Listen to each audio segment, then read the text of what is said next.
Bonjour. Je voulais vous poser juste une question de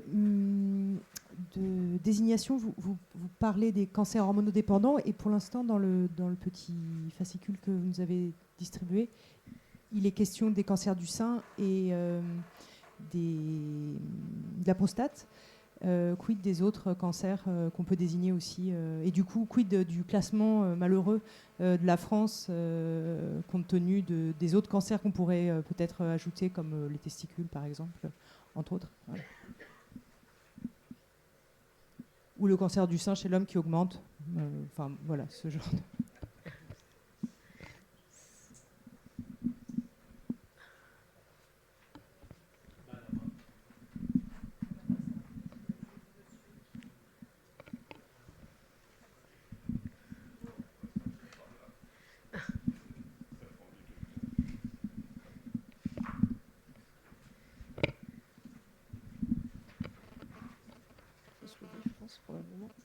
Oui, Thérèse Guénégan, journaliste dans la santé. J'ai fait 20 ans de communication dans le cancer et enfin pour entre autres l'Institut Curie et l'hôpital Saint-Louis où j'ai lancé Eurocancer en 86.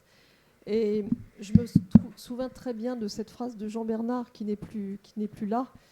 Ils avaient essayé justement de passer le message au ministère de l'Agriculture à l'époque qu'il y avait une cohorte de cancer dans la Beauce qui était une région effectivement très arrosée de pesticides à l'époque, et qu'ils avaient eu des consignes très strictes en disant que ce n'était pas une voie à suivre. Donc voilà, ça avait été à l'époque une phrase qui m'avait beaucoup choquée parce que moi je démarrais dans la communication, j'étais déjà très sensible à tous ces sujets-là.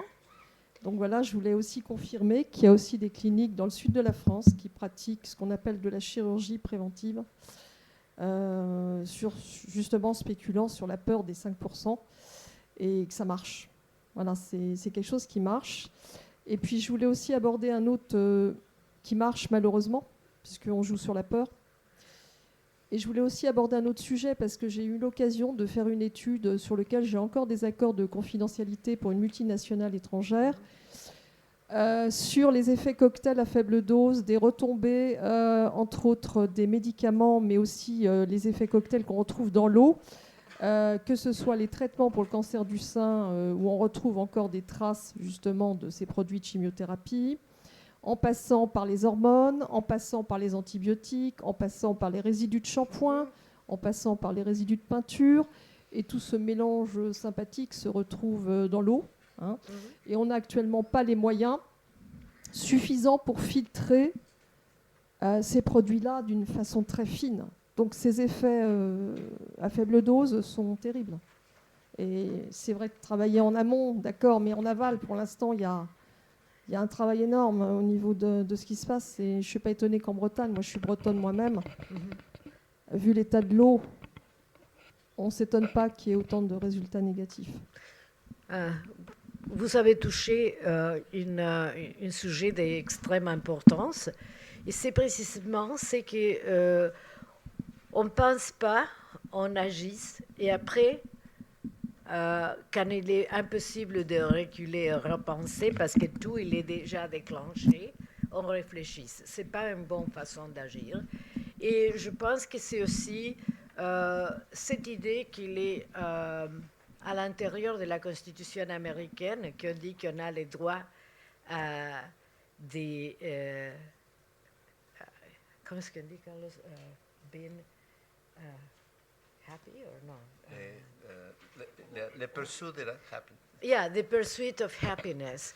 Et c'est-à-dire on a mais qu'on peut traduire comme on peut devenir plus riche. Donc, quand vous voulez introduire, vous voulez faire du shampoing nouveau, vous mettiez une formule un peu différente. 3 mois, et vous pouvez jeter n'importe quoi dans l'environnement. Et donc, il faut commencer à travailler avant de permettre une telle chose, parce qu'on doit se demander, est-ce qu'on a besoin d'un autre shampoing? Est-ce qu'on a besoin d'un autre produit, un autre pesticide? Et si on met un nouveau pesticide, est-ce qu'on peut bloquer un ancien pesticide? Et c'est tout ça qu'on ne fait pas. C'est l'idée capitaliste de l'explosion exponentielle de la richesse. Et vous voyez où on est maintenant. Parce que je ne dis pas, je ne suis pas communiste, mais quand même, je critique parce qu'ils sont aussi, bien, il faut que je dise, parce que ce qu'on trouve dans les pays de l'Est, ce n'est pas joli comme environnement quand même, c'est horrible. Mais il faut penser un peu que la planète, il ne va pas pousser. On va pousser les numéros de gens qui habitent sur la planète. On pensait que l'air, on pouvait diluer les choses à l'infini. Ce n'est pas possible. Et dans l'eau, ce n'est pas possible. Donc, il faut penser, premièrement, bloquer l'entrée indiscriminée des choses dans l'environnement. Mais pour les choses qui sont là déjà, il y a des gens qui s'occupent. Ça s'appelle la chimie verte. Et on commence, mais on n'a pas encore beaucoup de ça, où on essaye de voir si on peut oxydiser à la totalité les produits qui sont déjà là. Donc, un lieu de les absorber dans les charbons, qui ont fait ça déjà dans quelques villes, où on réutilise l'eau, comme dans les Pays-Bas, on fait ça. Bon. Mais chez nous, on ne fait pas ça seulement dans des endroits particuliers. Donc, l'idée, c'est de... avant de sortir l'eau sale, on les nettoie d'une autre façon par faire la réaction chimique à l'oxydation complète. Ça, c'est une possibilité du futur. Mais maintenant, oui, quand on prend l'eau, quelqu'un m'a raconté, M. Sonnenschein m'a raconté, il était dans un séminaire où quelqu'un disait que quand vous êtes dans les reins, à l'aval des balles, vous n'avez pas besoin d'aspirine. Ça vient avec votre eau. Gérard Keck, j'enseigne la toxicologie à l'école vétérinaire de Lyon. Et dans ce débat sur cancer et perturbateurs endocriniens, il y a deux questions quand même que je voudrais poser, qui m'interpellent assez. La première, on évoque quand même pratiquement jamais, parmi les perturbateurs endocriniens, tout ce qui est anovulatoire, les pilules anticonceptionnelles, les progestagènes, les estrogènes de synthèse. Certes, DES, on en parle beaucoup, mais éthyliestradiol, enfin beaucoup de dérivés, qui depuis les années 1970 imprègnent quand même pas mal nos populations, notamment en France. Et la deuxième, justement, la comparaison entre France et les autres pays. Est-ce que vraiment les perturbateurs de synthèse, bisphénol A, etc., est-ce que l'exposition française est tellement différente de l'exposition des autres pays européens ou du monde? Là, on anticipe un peu le débat de la table ronde, parce qu'effectivement, quand on regarde quels sont les facteurs qui caractérisent la France, alors moi j'ai tendance de répondre, c'est parce que les Françaises sont les femmes les plus belles du monde, et donc il y a une relation peut-être aux cosmétiques particuliers. Mais je dis ça, c'est évidemment une hypothèse peut-être totalement farfelue, mais qu'il faudra regarder. En fait, il faut regarder dans les grands facteurs de risque, y compris celles qui font partie qui ont la spécificité française, pour savoir si effectivement il y a une réalité. Mais ça suppose effectivement un programme de recherche beaucoup plus conséquent sur l'exposition. Et c'est là où le bas blesse aujourd'hui, mais j'anticipe le débat de tout à l'heure. Quels sont les facteurs d'exposition spécifiques de la situation française? Et encore faut-il discuter aussi sur la réalité des chiffres qui sont fournis par le cirque. Hein, je veux dire. Mais la question, dans la vision globale de l'environnement, évidemment, la relation à la contraception, qui est spécifique à la France, doit certainement être prise en compte. Elle est rarement évoquée. Oui. Alors, le micro, s'il vous plaît.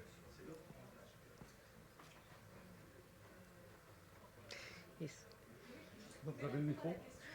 Est-ce que je peux ajouter quelque chose à ce que tu as dit? Bon.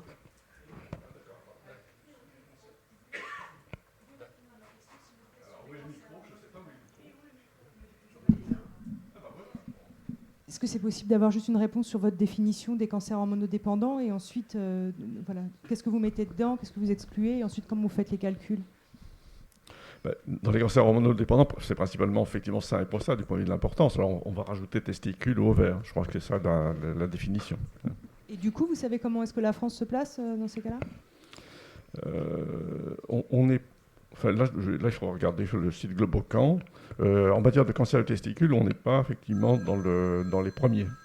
Mais en termes de poids, de nombre, c'est nettement moins important. Sur l'ovaire, je n'ai pas les éléments ici. Mais peut-être vous avez des Oui. éléments. Les cancers d'ovaire, même si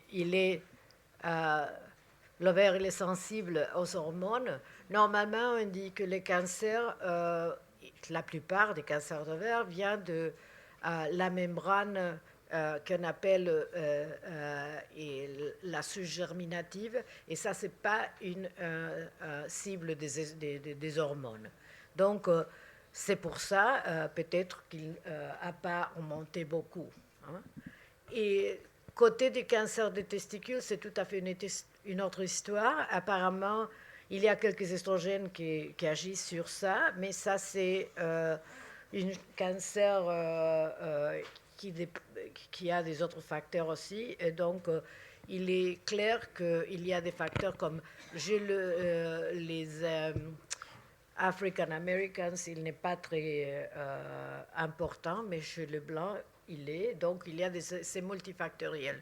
Mais les cancers mammaires et des prostates, ils sont plus hormonosensitifs parce que même pour les traitements, on utilise des bloqueurs hormonaux.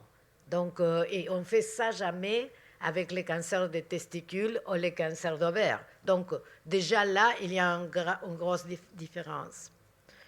Mais on parlait avant... Je voulais ajouter quelque chose, mais j'ai oublié. Bon, c'est la question de ces messieurs. Oui, Grégory.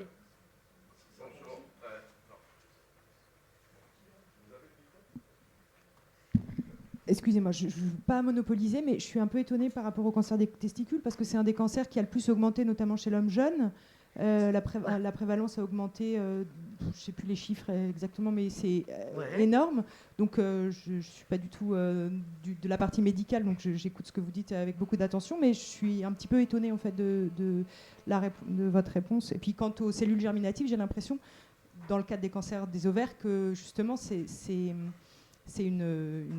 comment dire, les hormones ont une action aussi pendant la conception sur les cellules germinatives. Enfin, j'ai lu cellules germinatives, pardon, les stratum germinativum ou l'épithélium n'a rien à voir avec germination. C'est une péritonée, une souche des péritonnées que enveloppe l'ovaire, et donc il n'est pas sensible, il n'y a pas de récepteurs des estrogènes. Donc il y a des cancers ovariens qui viennent des cellules vraiment cibles, mais celui-ci, qui est le plus majoritaire aux États-Unis, il n'est pas hormonodépendant. Bon, cancer des testicules, ce que je dis, c'est il y a des éléments multiples qui agissent sur celui-ci, mais il y a des cancers différents. Il y a tout un syndrome d'exposition qui a décrit M. Niels Kakebak, sur lequel on dit qu'il est très sensible aux estrogènes. OK ? C'est celui-ci, oui, mais il y a des autres. OK ? Donc, c'est ça que je viens de dire. Pas qu'il n'existe pas ou qu'il n'est pas hormonosensible. Je dis qu'il y a séminome, qu'il y a des cancers de cellules germinatives, etc. etc. Bon. Professeur Soto, justement, pouvez-vous nous dire un mot sur le cancer du sein chez l'homme? Est-ce que c'est une réalité? Est-ce que vraiment il y a une augmentation? Et sauf erreur de ma part, je vous ai entendu dire tout à l'heure que si on n'a pas d'ovaire, il n'y a pas de risque d'avoir un cancer du sein. Donc alors qu'en est-il justement du cancer du sein de l'homme? Merci. Oui, parce que chez les femmes, c'est l'ovaire qui produit les estrogènes, non? OK. Donc, j'ai dit que si on a observé que les femmes qui ont été ovariectomisées, généralement, quand ils sont ovariectomisés, quand ils sont très jeunes, ils n'ont jamais de cancer du sein. Ça, c'est une donnée. OK? Je ne parlais pas des hommes. Les hommes, ils produisent leur estrogène dans les testicules. Et actuellement, c'est très important pour la fertilité des hommes de produire des estrogènes. Bon, donc les hommes ont déjà des estrogènes et ça vient aussi de la suprarénale. Ok. On pense que les perturbateurs endocriniens peuvent agir sur ça aussi. Et on a trouvé le cas de la cohorte des Camp Lejeune aux États-Unis. Camp Lejeune, ce sont des militaires qui ont été exposés à une quantité énorme de produits chimiques. Mais on n'a pas assez d'informations pour savoir quels produits chimiques. Donc, ils sont, on pense que ça, c'est un cas typique des perturbations endocriniennes, mais on n'a pas trouvé quels sont les perturbateurs endocriniens. Mais l'incidence est énorme. Okay? Donc, il y a quelque chose là. D'un autre côté, j'ai les animaux, ce qu'on a vu quand on a fait les manips d'exposer les fœtus au BPA, c'est de regarder la glande mammaire des mâles. Mais chez la souris, c'est différent que chez les humains parce que la connexion entre la peau et la glande, il est coupé par les androgènes avant la naissance. Donc, la glande mammaire jamais peut devenir assez grand comme chez les humains. Si vous castrez une humaine et vous lui donnez les estrogènes, il va développer une glande mammaire comme la féminine. Hein? C'est pas aucun problème là. Chez la souris, c'est pas comme ça. Mais on a trouvé que ces animaux qui étaient exposés au bisphénol A ont un développement mammaire significativement plus grand que les témoins. Donc, oui, c'est très possible qu'à Camp Lejeune, l'incidence a monté à cause des perturbateurs endocriniens. Mais c'est une hypothèse.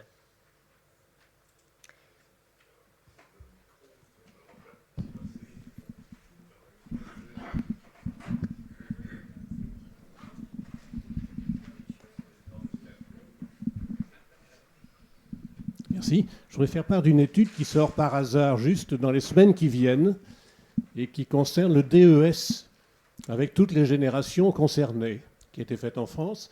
Alors, je me présente Michel Tourner, je suis un gynéco-obstétricien, mais je m'intéresse au DES depuis une trentaine d'années. C'est le Disilben, son petit nom. Cette étude-là a été faite par une association, Réseau DES France, soutenue et financée par la NSM, et qui est très soutenue aussi, qui a été très aidée par la Mutualité française. Au total, 10 000 cas de familles DES ont été concernés. Je vais donner seulement les résultats du cancer. Première génération, on retrouve ce qui est connu déjà, augmentation de 30% à peu près des cancers du sein. Combien? 30%. Facteur 1,29.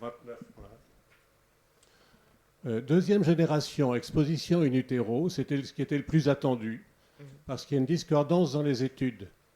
Américaine 2006, facteur de risque multiplié par 2. Pays-Bas 2010, pas de différence. On espérait en France que le taux soit plus faible parce que les doses administrées en France sont plus faibles. Malheureusement, on vient d'avoir le résultat, on retrouve pour la population concernée, 3000 femmes, 3000 témoins, une multiplication par 2. Donc, mauvaise nouvelle. Alors, on a regardé les générations suivantes parce qu'il se dit beaucoup de choses. Et entre les associations, les familles sont sensibles à ce qui va se passer après. Et puis, chez la souris, il y a des tumeurs de la 3e, voire 4e génération. Bonne nouvelle de ce côté-là, il n'y a aucune augmentation trouvée dans ce groupe-là, qui concerne 1000 témoins à peu près. Et l'âge Pour l'âge moyen de la 3e génération, c'est 17 ans et demi. Bien sûr, bien sûr. Mais on va de 17 à 52 ans. Bien sûr, non, mais nous ne voulons pas qu'il soit... Non, mais je donne les résultats du jour. Il y a un seul cas à 27 ans. Bien sûr. Non, mais on a un cliché du jour qui nous donne ces informations-là. Et 4e génération, vous allez me faire encore la remarque, et à bonne raison, il n'y a pas non plus d'augmentation. Mais ça concernait aussi, il y avait deux choses. Il y avait l'étude épidémiologique, et puis le coût d'éclairage pour trouver éventuellement quelque chose qui n'était pas connu jusque-là. Alors, je passe au silence les malformations, qui sont l'objet d'études, bien entendu, mais ce n'est pas le sujet du jour. Alors, cette étude-là, sur la 2e génération, la plus importante, est acceptée dans la revue américaine Cancer Cause Control, acceptée avec modification. On attend pratiquement d'un jour à l'autre ce qu'on espère être un accord définitif. Voilà. Merci. Grégory. Bonjour. Donc, je suis Grégory Lemkin, PDG de la société Watchfrog. Et comme Carlos et Anna le savent bien, notre métier, c'est de mesurer le potentiel de perturbateurs endocriniens. Et une question qui revient souvent, et la dernière fois que je t'ai écouté, Anna, tu as dit cette chose formidable. Tu as dit, il faut revoir complètement notre façon, notre stratégie d'évaluation du risque. Et d'ailleurs, ce qu'a montré Carlos très rapidement tout à l'heure illustre aussi parfaitement tout ce que tu as montré, illustre parfaitement ça. Et j'allais même dire, la réaction de la salle tout à l'heure sur les pilules contraceptives, avec évidemment la question qui vient naturellement d'une femme. Moi, j'ai pris de la pilule contraceptive toute ma vie, j'ai pas, voilà. Donc, qui est à la fois un facteur aggravant et en même temps, bon. Néanmoins, notre approche psychologique, théorique, de scientifique, c'est toujours de fixer des seuils. Or, nous, on se retrouve systématiquement avec cette question-là de nos clients, c'est-à-dire où est-ce qu'on fixe le seuil. Donc, on a appris, nous, une approche qui est celle de fixer un seuil d'effet, un critère d'effet, mais je voulais savoir si, de ton point de vue, qu'est-ce qui est, entre guillemets, qu'est-ce qui est grave, docteur ? C'est-à-dire, est-ce que des variations hormonales doivent être incluses dans l'évaluation du risque, ou est-ce qu'il faut qu'on ait aussi, même si ce n'est pas une notion de seuil de concentration, mais une notion de seuil d'effet, est-ce qu'il faut aussi qu'on définisse des seuils ? Je pense que c'est presque impossible de définir un seuil, parce que premièrement, on ne sait pas qu'est-ce qu'il y a dans l'air et qu'est-ce qu'il y a dans l'eau, etc. Donc, on ne peut pas. On sait déjà que ces choses agissent de façon additive. Donc, à ces moments, c'est pas même. C'est pas possible. Est-ce que tu ne crains pas qu'en ayant, et moi ce discours-là me va très bien évidemment en tant que physiologiste, mais est-ce que tu ne crains pas qu'en ayant ce discours-là, les gens nous disent finalement, bah alors tout bouge, alors c'est trop compliqué. Mais il faut accepter on tombe dans un problème très compliqué qu'on a généré. Bon, c'est notre habilité à changer l'environnement, à changer notre environnement qui a créé les problèmes, bien sûr. Mais il faudra étudier ça très bien parce qu'il y a les problèmes qu'on trouve toujours. Il y a la relation dose-effet, ou dose-réponse, il n'est pas monotonique comme ça. Il y a des effets qui font comme ça. Donc, une grosse dose, on a moins d'effets qu'une faible dose. Qu'est-ce qu'on fait avec une telle chose ? Les endocrinologistes comme moi, on connaît très bien que les hormones agissent comme ça. Donc, c'est une réalité pour nous. Donc, qu'est-ce qu'on fait avec ça ? C'est la nature de la bête. C'est comme ça, on va faire comme ça. Et bon, donc on doit penser qu'il y a des risques qu'on va accepter. Par exemple, si tu es né avec un jumeau, on a des études des épidémiologues, des registres suédoises d'il y a 100 ans. Hein? Si on est né avec un jumeau et on dit il y a deux placentas, c'est ça l'idée, ok ? Donc on a choisi enfin, c'est une fille et un garçon. On regarde la fille et le garçon versus fille toute seule ou garçon toute seule. Qu'est-ce qu'on trouve ? Les garçons qui sont nés avec une sœur ils ont plus de cancer de prostate. Les filles qui sont nées avec un garçon ont plus de cancer du sein. Donc, ça, c'est la variation à l'intérieur de la normalité, si tu veux. Et même mes animaux, parce que la souris, il y a dans quelques souches, il y a 15 dans l'utérus en même temps. Donc, une fille entre deux mâles a une glande mammaire significativement plus grande qu'une fille entre deux filles. Et ça, c'est parce que les androgènes des mâles deviennent estrogènes. Bon, donc, la fille qui est entre deux mâles a une glande mammaire plus grande. Bon, et qu'est-ce qu'on peut faire avec ça? Ça, c'est, je ne peux pas changer la physio. C'est ça. Il y a ça, et on ajoute à ça des autres choses. Mais c'est intéressant parce que dans cette perspective, si je peux, dans cette perspective de reconsidérer l'évaluation du risque, oui. Ça veut dire que ce que tu proposes, et ça me va bien, moi, c'est d'aller plus loin dans la définition des critères, entre guillemets. C'est-à-dire que finalement, ce que tu dis, c'est que si on a une grande population, peut-être d'animaux modèles, par exemple, comme la souris, on peut tenir compte à la fois peut-être de seuil d'effet, mais aussi d'individus qui réagissent spécifiquement.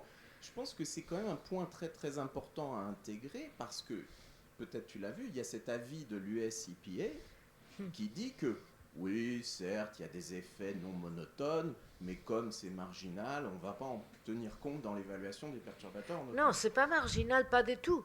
Je trouve ça à chaque fois que je regarde la glande mammaire des mes femelles à l'intérieur de cet utérus. C'est la physiologie. Et on ajoute à ça, c'est le problème. Mais tu vois, quand on dit la dose, la réponse non monotonique, c'est un problème. Oui, c'est un problème. On est en train à Boston, il y a une de notre postdoc qui présente un poster aujourd'hui où on montre qu'il y a, on dit, un tripode de reproduction chez la femelle.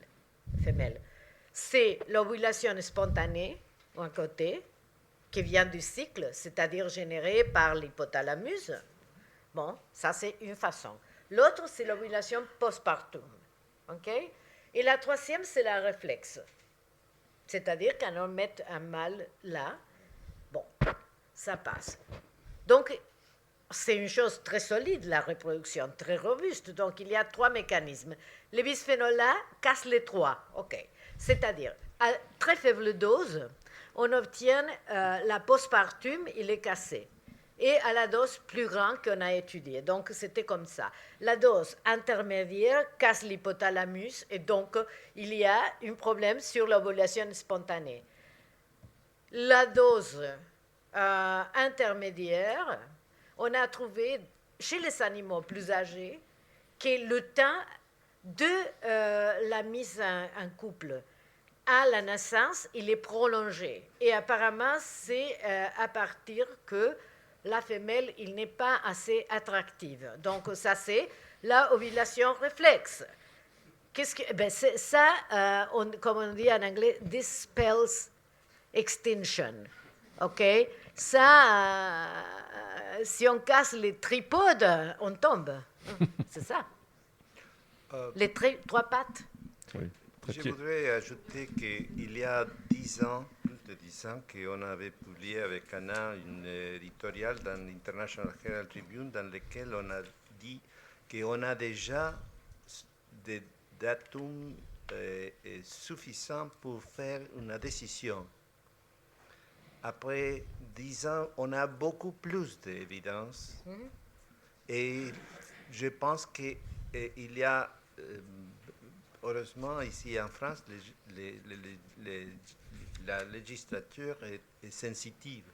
Mais c'est un problème mondial. Et c'est le temps d'agir maintenant. Il était déjà 10 ans avant qu'il faut faire quelque chose. Il fallait faire. Pardon.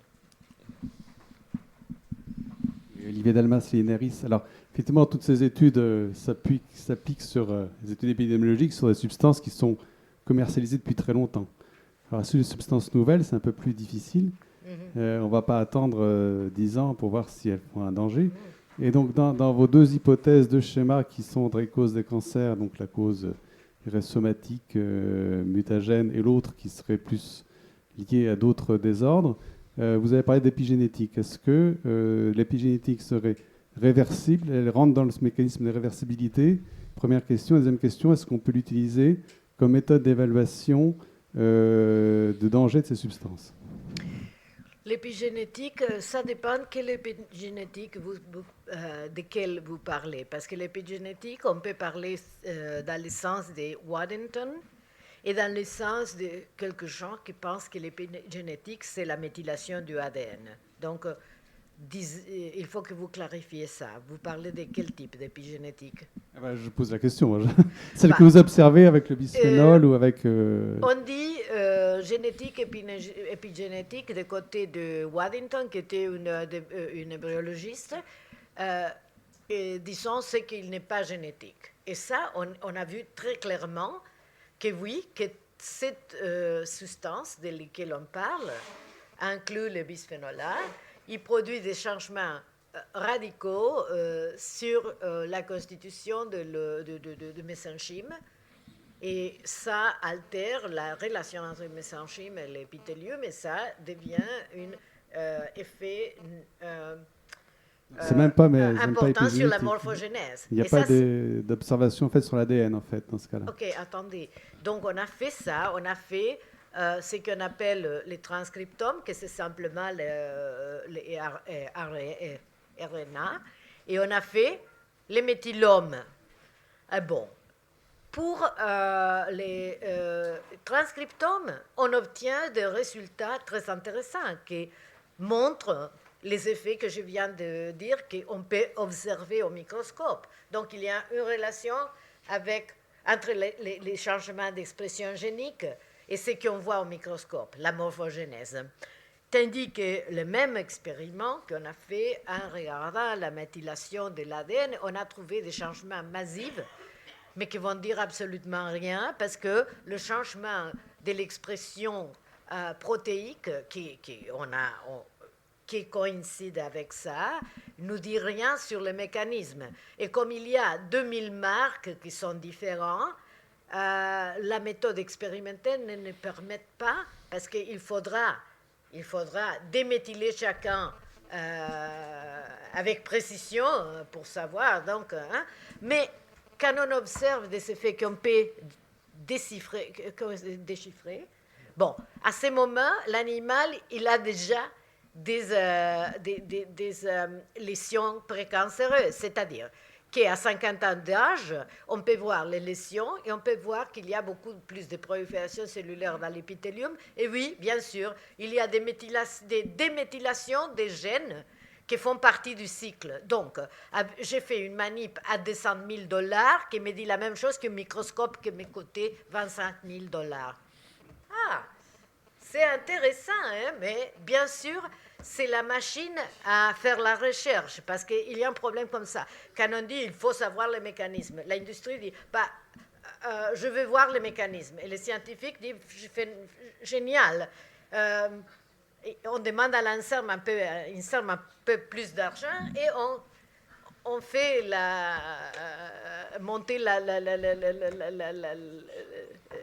sauce.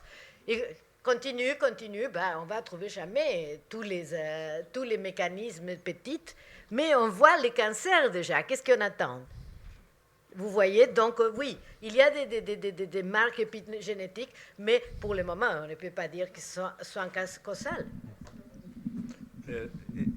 Il y a je ne sais pas comment je peux traduire en français, l'industrie continue à stalling. Freiner. Freiner. C'est pas freiner, mais c'est comme... fait que les choses s'élargissent. Ouais. Ralentissent. Ouais. Oui. Que pensez-vous de l'influence des produits végétaux, comme par exemple les phytoœstrogènes, les phytostérols et autres, et par rapport à la nourriture selon les types de population? Votre question, c'est vraiment intéressant parce qu'on dit que le phytoestrogène a des effets protecteurs, mais il n'y a pas de très bons expériments qui montrent ça. Ce qu'on montre, c'est que la diète orientale, ça, oui, a des effets protectrices. Bon, mais même maintenant en Japon, les taux de cancer du sein sont en train de monter. Hein.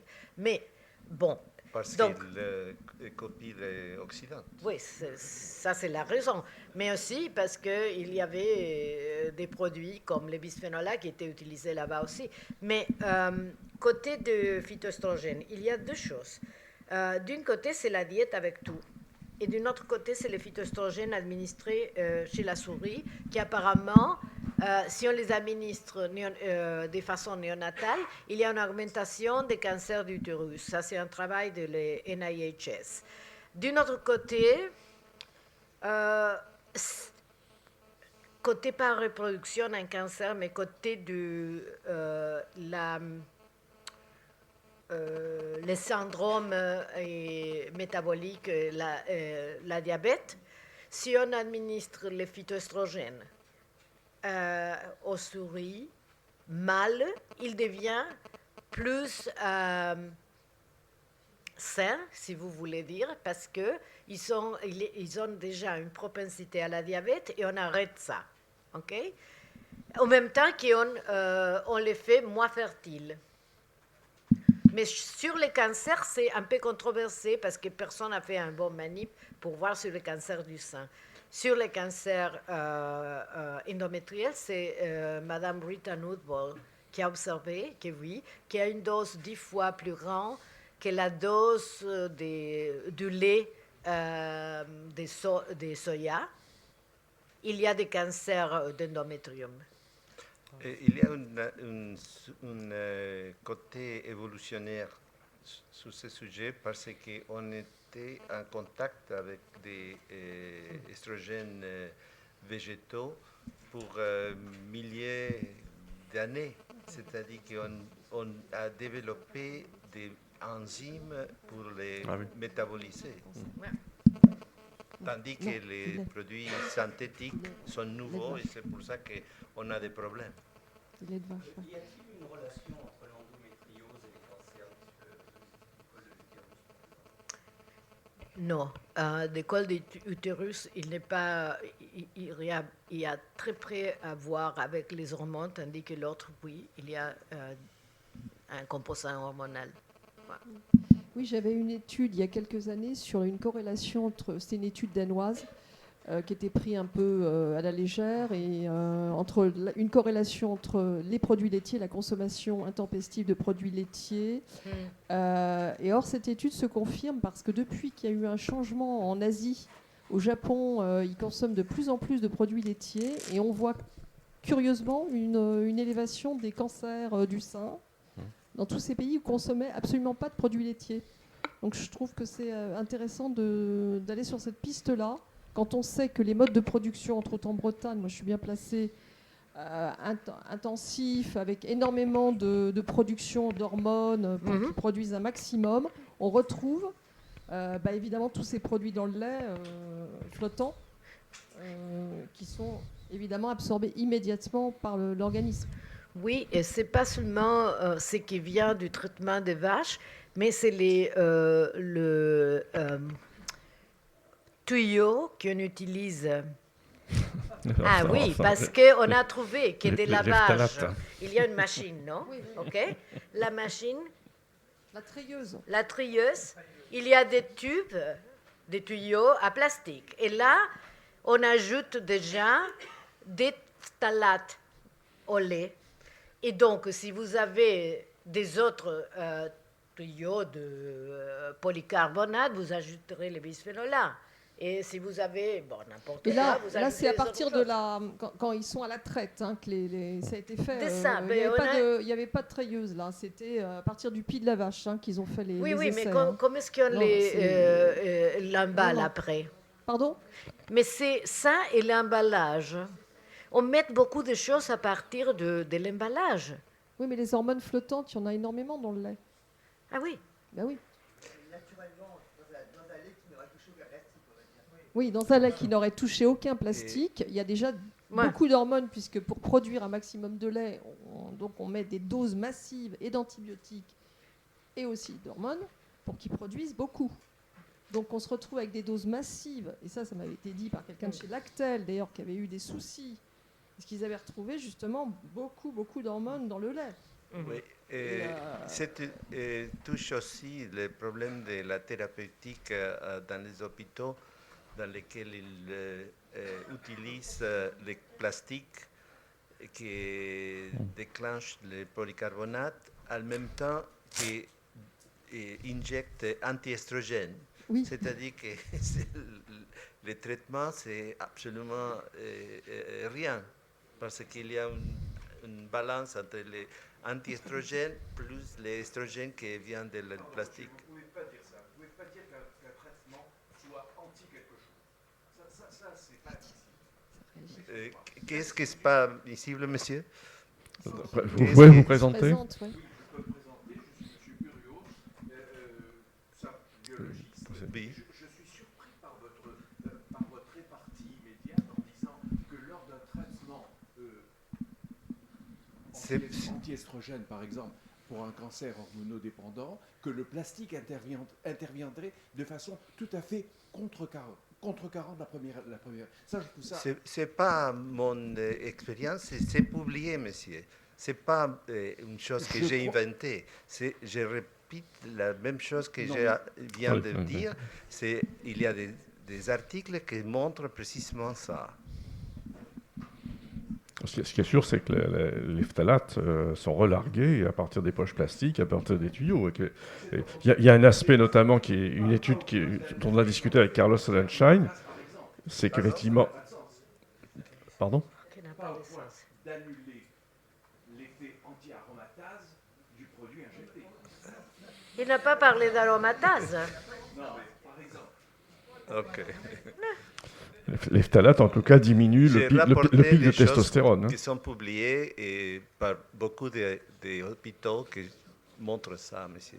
Alors, une dernière question, puisque... La présence de parabènes dans certains médicaments anti-cancer, type anti-aromatase, aromazine, Alors, là, on a fait le choix pour cette discussion de ne pas rentrer dans le détail parce qu'il y a 252 substances qui ont déjà été identifiées comme faisant des tumeurs mammaires chez la souris. Donc on peut discuter dans le détail. L'objectif de cette réunion, c'est plus de dire voilà, le changement de regard sur ces questions-là et la nécessité de mieux comprendre notamment les sources d'exposition. Et les grandes sources d'exposition, la question qui est posée par rapport à l'importance de la consommation de lait dans la civilisation occidentale, et la grande différence avec effectivement les pays asiatiques, elle est là. Et c'est une question qu'il faut réexaminer certainement.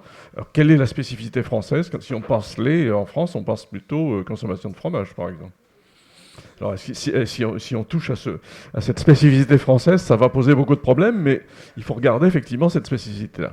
Juste pour rebondir, vous parlez de lait, mais il y a un projet avec TAFTA d'importer de la viande états-unienne aux hormones, et c'est l'un des hallucinants, d'introduire sur les marchés de la viande des quantités faramineuses d'hormones. Ça fait partie aussi de l'environnement, aussi évidemment, la nature de la contamination de la viande par les hormones.